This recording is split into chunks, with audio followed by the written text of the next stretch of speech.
ನಿನ್ನೆ ತಾನೇ ಜಾತಿ ಗಣತಿಯ ವರದಿ ಕ್ಯಾಬಿನೆಟ್ ಅಲ್ಲಿ ಮಂಡನೆಯಾಗಿತ್ತು. ಇದರ ಬೆನ್ನಿಗೆ ಆ ವರದಿಯಲ್ಲಿರುವಂತ ಶಿಫಾರಸುಗಳ ಬಗ್ಗೆಯೂ ಕೂಡ ಸ್ಪಷ್ಟತೆ ಈಗ ಸಿಗ್ತಾ ಇದೆ. ಪ್ರಮುಖವಾಗಿ ಹಿಂದುಳಿದ ವರ್ಗದ ಮೀಸಲಾತಿಯನ್ನು ಹೆಚ್ಚಿಸೋದಕ್ಕೆ ವರದಿಯಲ್ಲಿ ಶಿಫಾರಸು ಮಾಡಲಾಗಿದೆ.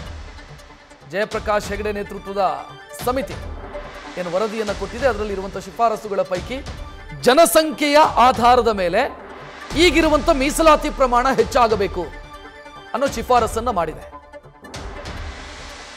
ಹೆಚ್ಚಿನ ಡೀಟೇಲ್ ಇಡೋದಕ್ಕೆ ನಮ್ಮ ಪ್ರತಿನಿಧಿ ಹರೀಶ್ ನೇರ ಸಂಪರ್ಕದಲ್ಲಿ. ಹರೀಶ್, ಶಿಫಾರಸಲ್ಲಿ ಏನೇನಿದೆ, ಯಾವ ಸಮುದಾಯಕ್ಕೆ ಎಷ್ಟು % ಜಾಸ್ತಿ ಮಾಡಬೇಕು ಅಂತ ನಮೂದಾಗಿದೆ?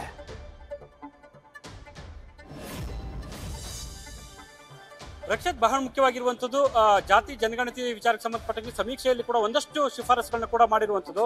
ಈ ಹಿಂದೆ 2015ರಲ್ಲಿ ಕಾಂತರಾಜ್ ಅವರ ಆಯೋಗಕ್ಕೂ ಅವರ ನೇತೃತ್ವದಲ್ಲಿ ಸಮೀಕ್ಷೆಯನ್ನು ಕೂಡ ಸಿದ್ಧಪಡಿಸಲಾಗಿತ್ತು.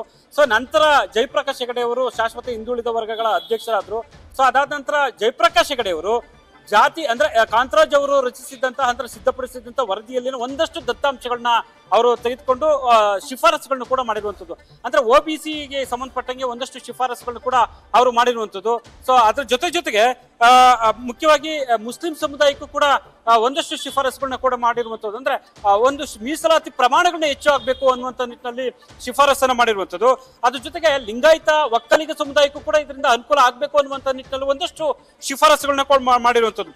ಅಂದ್ರೆ ಮುಸ್ಲಿಂ ಸಮುದಾಯಕ್ಕೆ ಏನ್ 4% ಇತ್ತು, ಸೊ ಅದನ್ನು 8%ಗೆ ಹೆಚ್ಚಿಸುವಂತ ನಿಟ್ಟಿನಲ್ಲಿ ಕೂಡ ಜಯಪ್ರಕಾಶ್ ಹೆಗಡೆ ಅವರು ಶಿಫಾರಸು ಮಾಡಿದ್ರು. ಜೊತೆಗೆ ಹಿಂದುಳಿದ ವರ್ಗಕ್ಕೆ 32% ಇತ್ತು, ಅದು 51ಕ್ಕೆ ಏರಿಸಬೇಕು ಅನ್ನುವಂಥ ನಿಟ್ಟಿನಲ್ಲಿ ಕೂಡ, ಅಂದ್ರೆ OBC ಪ್ರಮಾಣ ಅತ್ಯಂತ ಹೆಚ್ಚಿನ ಸಂಖ್ಯೆಯಲ್ಲಿ ಇರುವಂತದ್ದು ಜನಸಂಖ್ಯೆ, ಹಾಗಾಗಿ ಪ್ರಮಾಣದಲ್ಲೂ ಕೂಡ ಬದಲಾವಣೆ ಆಗಬೇಕು ಅನ್ನುವಂಥ ನಿಟ್ಟಿನಲ್ಲಿ ಒಂದಷ್ಟು ದೊಡ್ಡ ಮಟ್ಟದಲ್ಲಿ ಶಿಫಾರಸುಗಳು ಕೂಡ ಮಾಡಿರುವಂಥದ್ದು. ಅಂದ್ರೆ ಸಮುದಾಯವರು ಜಾತಿ ಜನಸಂಖ್ಯೆ ಆಧಾರದ ಮೇಲೆ ಸೊ ಶಿಫಾರಸು ಅಂದ್ರೆ ಮೀಸಲಾತಿ ಪ್ರಮಾಣ ಹೆಚ್ಚಳ ಆಗಬೇಕು ಅನ್ನುವಂಥ ನಿಟ್ಟಿನಲ್ಲಿ ಜಯಪ್ರಕಾಶ್ ಹೆಗಡೆ ಅವರು ಶಿಫಾರಸು ಮಾಡಿರುವಂಥದ್ದು. ಹಂಗಾಗಿ ಎಲ್ಲಾ ಸಮುದಾಯಗಳನ್ನ ಗಮನದಲ್ಲಿ ಇಟ್ಕೊಂಡು ಯಾರಿಗೂ ಕೂಡ ಅನ್ಯಾಯ ಆಗಬಾರ್ದು ಅನ್ನುವಂಥ ನಿಟ್ಟಿನಲ್ಲಿ ಕೂಡ ಶಿಫಾರಸನ್ನು ಮಾಡಿರುವಂಥದ್ದು.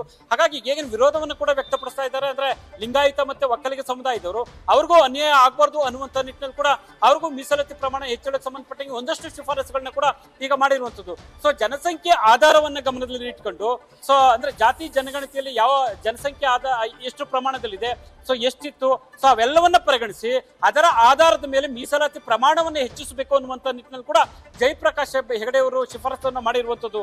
ರಕ್ಷತ್, ನ್ಯೂಸ್ ಫಸ್ಟ್ ನಿರ್ಭೀತಿಯಿಂದ ನಿಮ್ಮ ಪರವಾಗಿ.